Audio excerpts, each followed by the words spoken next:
This panel is moderated by Ginny Thomas from the Daily Caller.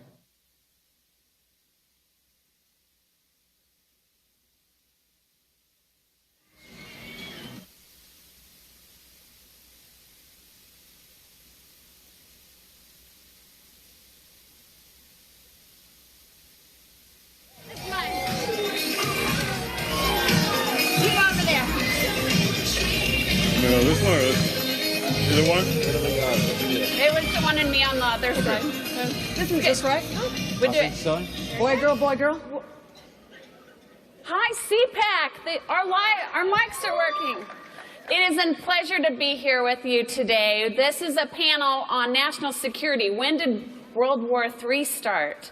And what are the threats to the homeland? It's the first of two panels on national security, and I hope you'll join me in welcoming four spectacular presentations today.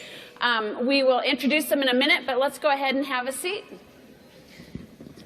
So buckle your seatbelts, you guys. We have about 34 minutes to talk to you about issues that are concerning to all of us. We're tired of feeling scared. How many people feel like they're tired of being scared? You're tired of the Obama foreign policy and the national security policy. Can I get an amen? Okay, just wanted to check that we're at CPAC here. So my name is Ginny Thomas. I call myself a troublemaker for liberty. You can find me at dailycaller.com on the weekends, where I do long-form interviews of people that give, leaders that give hope, inspiration, and information so that you can be a more prepared citizen and get information apart from the fake media. So find me at dailycaller.com, please. So I want to say that Americans do feel less safe, and we have some proof of that. With John McLaughlin did a poll for Secure America Now, a great group headed by Alan Roth in Manhattan.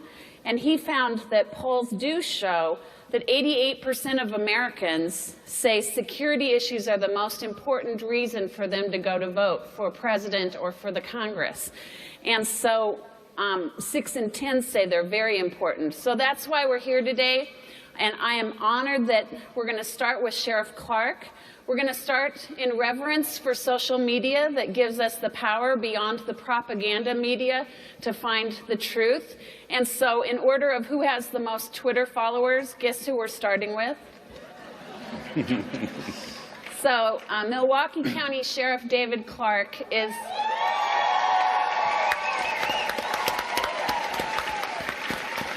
He is a rock star.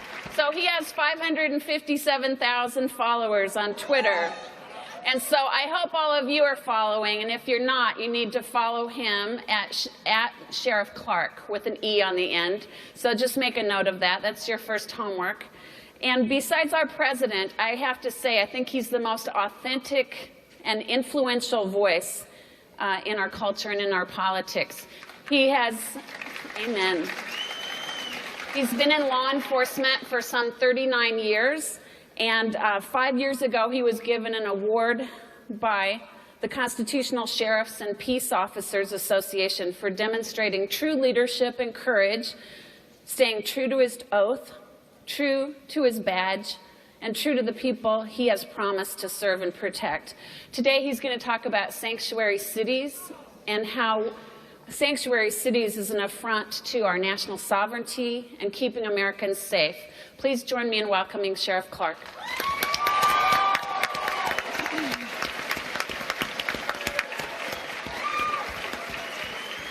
Thank you very much.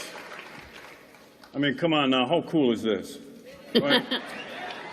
Be here at CPAC with like-minded individuals that believe in this country, believe in the rule of law, believe in our Constitution, and staying anchored to it. I'd be remiss if I didn't take one brief moment to remind all of you that something you already know: Blue Lives Matter in America.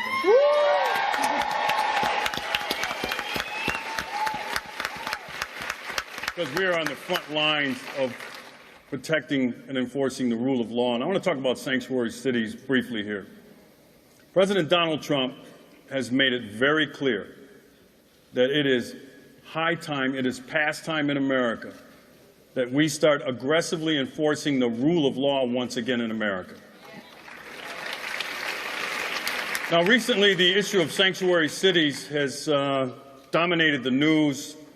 You all know what that term means, sanctuary cities, providing safe haven for people who have illegally crossed our borders, come into our country outside of the rules that Congress has set up for immigration. As many of you know, under the Constitution, Article 1, Clause 8, Section 4, I believe it says Congress has the authority to establish rules on naturalization. And the President's job, as you know, is to carry out the rules, the laws that Congress sets forth. So nothing that President Donald Trump is talking about, nothing is not already codified under existing law. If we need immigration reform, that's for the Congress to take out. But until then, the President took an oath. I was there, here, across the Potomac in Washington, D.C., and saw him take that oath. He said he would support the Constitution of the United States and enforce all of the laws, and that's what he's doing here. Now, a couple days ago, President Trump and Secretary Kelly of the Department of Homeland Security issued some new rules regarding the enforcement of immigration, and it employs the help of local law enforcement. Now, many of you know the federal government cannot make states enforce federal law, but they still have to comply with it. Sanctuary cities are havens for criminal activity. Sanctuary cities provide cover, if you will, for criminal illegal aliens to continue to prey on not only law-abiding people, but also illegal immigrants in this country. And here's why they're able to do that with impunity. Because if you are a criminal illegal alien and you rape, rob, whatever, another illegal alien in the country, it's less likely that they're going to report that because they don't want to be discovered to be in the country themselves. So we have a lot of underreporting and unreported serious crimes in America because of sanctuary cities. Now, you'll hear a lot of stuff, right? I mean, in this whole environment we're in, myths, propaganda, whatnot, as it relates to illegal immigration, because that's what we're talking about. But Donald Trump has made it clear as well. President Donald Trump has made it clear that's where he's going to start, the deportation of criminal illegal aliens, individuals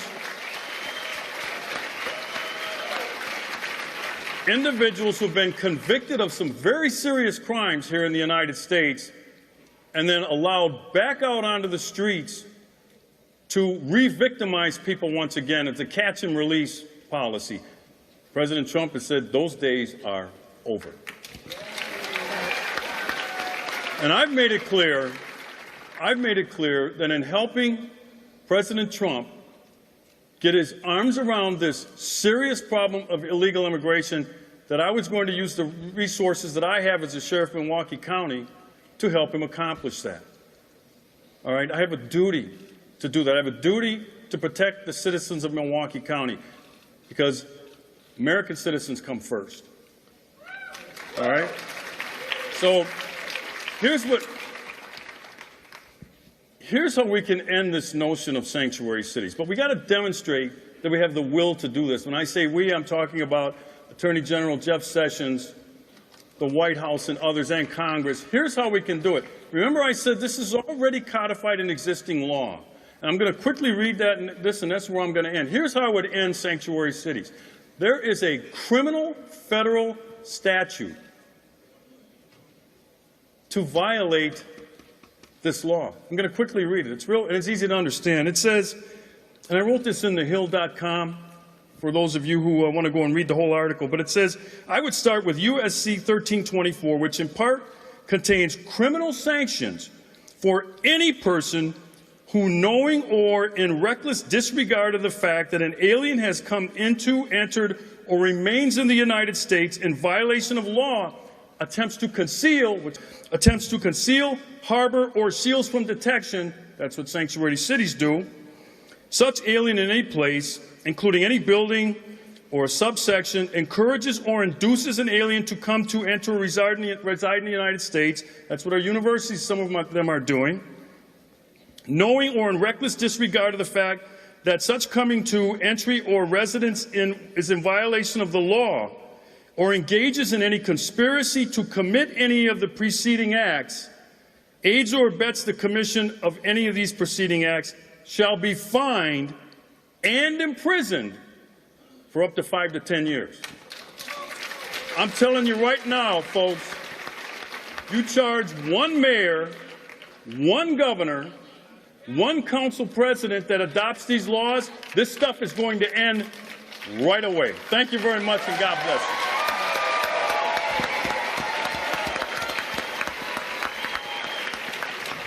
Thank you very much, Sheriff. Our next speaker will be the person with the next most Twitter followers. It's Trevor Loudon. Trevor Loudon is on Twitter. Y'all should follow him at the @ New Zeal blog. That's how you find Trevor Loudon, New Zeal blog. And he is from New Zealand, and so he has the cool accent. He has a cool movie out, Enemies Within, and you should all try to find that. And we are pleased that he's with us. He has a unique perspective on keeping America free.